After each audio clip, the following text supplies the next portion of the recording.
मुंबईतील सर्वे क्रमांक 6 या जागेवरती शहरातील कुंभार व्यावसायिकांचे पुनर्वसन करता येणार नाही। ती जागा गोठे व्यावसायिकांसाठी आरक्षित असल्याचा दावा पालिकेच्या वतीने सादर करण्यात आला आहे। मुंडव्यातील ही जागा 1983 मध्ये पालिकेच्या ताब्यात गोठ्यांसाठी आली होती।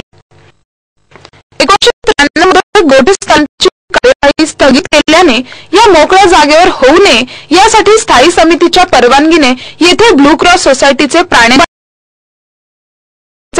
पुनर्वसन केले आहे।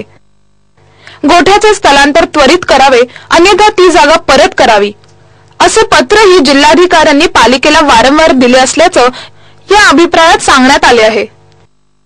या 23 हेक्टर 4R जागेपैकी 1 हेक्टर जागेवर प्राण्यांचा दवाखाना आणि 2 हेक्टरवर कसबा पेठेतील कुंभारवाडाच्या रस्ता रुंदीकरणातील व्यावसायिकांचे पुनर्वसन केले आहे।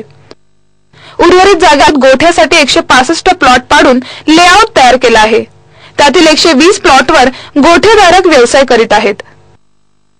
अटशिथिल करण्याबाबतचे पत्र पालिकेने दिले आहे। यावर अद्याप निर्णय झालेले नाही। आरक्षण उठवून सार्वजनिक प्रयोजनासाठी ही जागा वापरण्याला परवानगी देण्याबाबत जिल्हाधिकाऱ्यांना पत्र पाठवल्याचेही या अभिप्रायात नमूद केले आहे। या संदर्भाचा प्रस्ताव काही नगरसेवकांनी दिला आहे।